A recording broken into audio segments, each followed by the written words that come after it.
Hello guys, welcome back to the channel. In this tutorial, I'm going to show you how you can replace video effect in CapCut.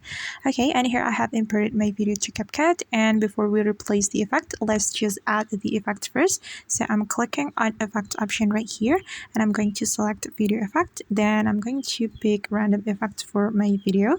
So just for example guys, I'm going to add this effect, this blur effect. Okay, and we just need to tap on the effect, and after that I'm going to click on the check mark button. Okay, and if you want to replace this effect, we just need to click on replace button guys. So you can tap on the effect like this, then you can click on replace the effect, then you can select the effects that you want to use.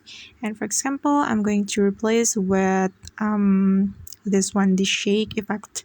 So I'm tapping on the shake effect, then after that we just need to click on this check mark button.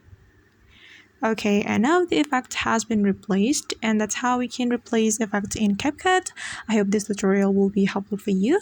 Thank you so much for watching, and if you find this tutorial is useful, don't forget to hit the like button, leave your comments, and also subscribe to this channel. See you on the next video guys.